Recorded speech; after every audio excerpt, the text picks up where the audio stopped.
प्रणाम भगवान। आत्मदर्शी बाबा नगीना साहब जी द्वारा रचित अद्भुत ग्रंथ वेदान वचन। और भगवान आज एपिसोड है 10वां। तो यहाँ से लेते हैं भगवान।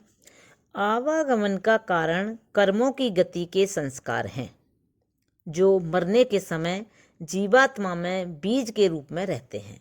जिस तरह बीज को उपजाऊ भूमि में डालने से उसकी उत्पत्ति होती है, उसी तरह जब ये संस्कार अंतःकरण में प्रत्यावर्तित होते हैं तो भोग दिलाने योग्य देह को उत्पन्न करके इच्छाओं को पूरा करते हुए और नवीन कर्मों को कराते हुए भविष्य संस्कारों का भंडार बढ़ाते हुए संसार में जीवात्मा को भरमाते रहते हैं।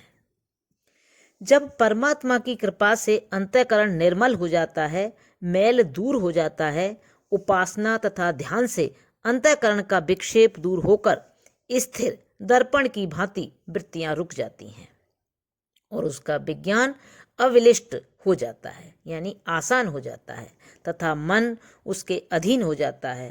तब निर्विकल्प समाधि अवस्था में मन का वेग स्थिर हो जाता है और जीवात्मा अपने स्वरूप में स्थिर हो जाती है।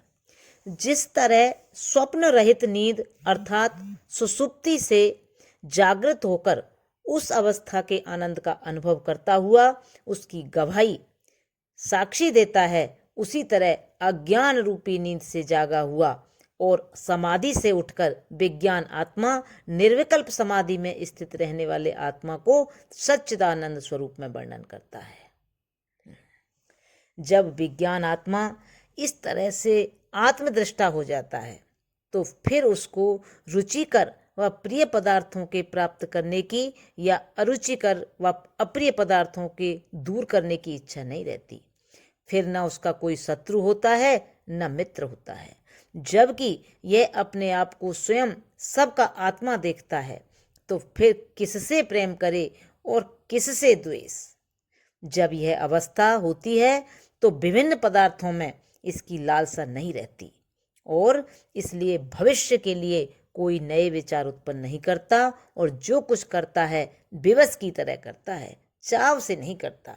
अतः जो चेष्टाएं इसके कर्म से उत्पन्न होती हैं वे अत्यंत दुर्बल होती हैं, वरन इस सीमा तक कि ज्ञानेंद्रियों की चेष्टाओं से मन भी प्रभावित या गतिशील नहीं होता। और यदि मन में तरंग उत्पन्न हो भी जाए तो विज्ञान की सुदृढ़ दीवार से टक्कर खाकर वापस होती हैं। विज्ञान रूपी शासक ऐसी गतियों को आनंदमय कोष में जाने की कदाप आज्ञा नहीं देता। जिस प्रकार से प्रकाशित और शक्तिमान हुआ ज्ञानी पुरुष का विज्ञान वह विचारों के भीतर आने में बाधक होता है, उसी तरह उन संस्कारों को जो आनंदमय कोष में अनेक जन्मों से संचित हैं, अंतःकरण में जो संस्कारों के विकास पाने की भूमि है, प्रत्यावर्तन के लिए बाधक होता है, क्योंकि अब उसको भविष्य की आवश्यकताओं के सोचने की आवश्यकता नहीं रहती और न किन्हीं इच्छाओं को पूरा करने का संकल्प ही शेष रहता है। जो प्रारब्ध से प्राप्त हुए शुभ या अशुभ कर्मों का फल अर्थात भोग उसको मिलते हैं, किसी द्वेष या प्रीति के बिना उनको भोगता है और सबसे अलग और उदासीन रहता है। अब उसको न कोई दुख का कारण है न सुख का, न उसको कोई पतन का भय है और न सांसारिक सुखों की प्राप्ति का आनंद। न उसका कोई शत्रु है न उसका कोई संबंधी है, न वह किसी का बंधु है। माता और पिता लाज व शर्म से परे हैं। ऐसा संपन्न लापरवाह जिसको कोई जरूरत शेष नहीं, ज्येष्ठ से ज्येष्ठ और लघु से लघु, पवित्र से पवित्र और मैले से मैला, ऊंचे से ऊंचा, अधम से अधम, बड़े से बड़ा और छोटे से छोटा, तात्पर्य यह है कि सब कुछ उसको प्राप्त हो जाता है। सब में सब कुछ वह अपने आप को देखता है, आनंद रूप जीवन यापन व्यतीत करता है। यह अवस्था ज्ञानवान के जीवन में होती है और इस अवस्था की दृष्टि से वह जीवन मुक्त कहलाता है।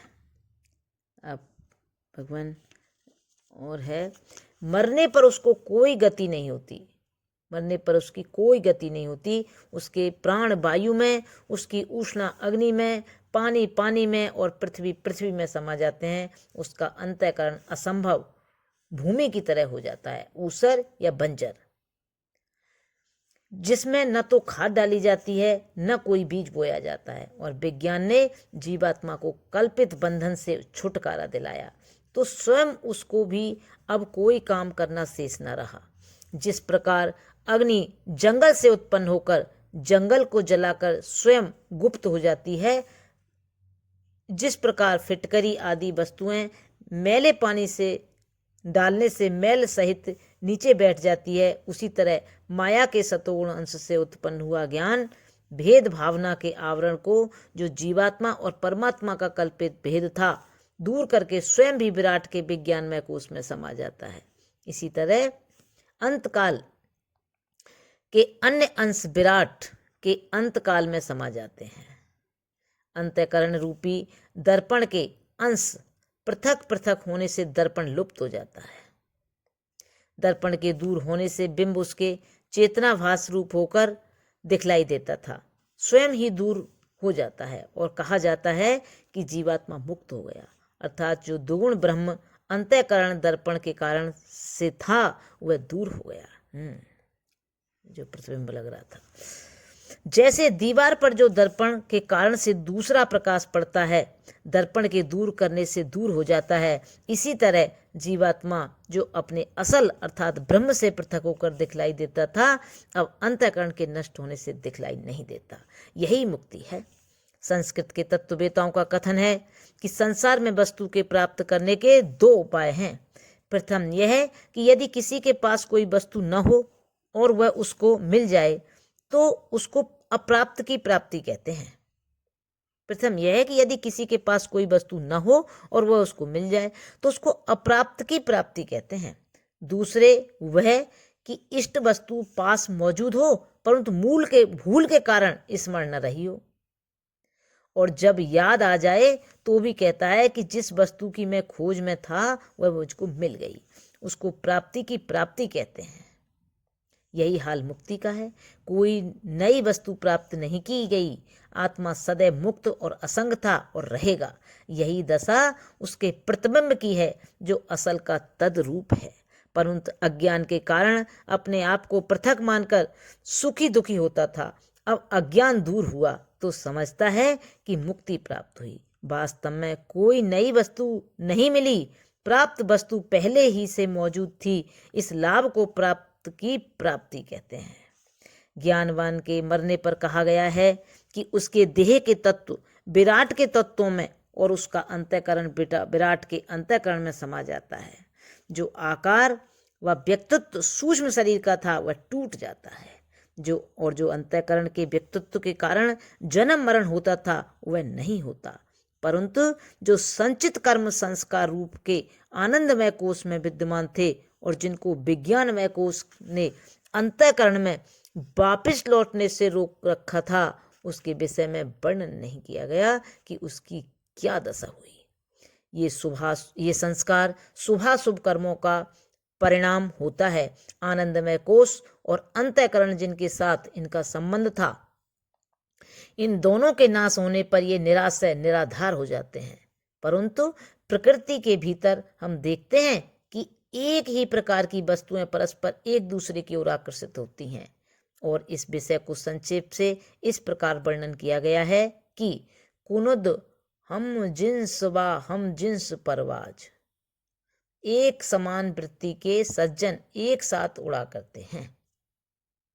अतः जो लोग ज्ञानवान व्यक्ति के देह के नाश होने पर उसके बुरे कर्मों का स्मरण करते हैं, जो लोग ज्ञानवान व्यक्ति के देह के नाश होने पर उसके बुरे कर्मों का स्मरण करते हैं, वे बुरे संस्कार अपना संबंध ऐसे लोगों के साथ उत्पन्न कर लेते हैं।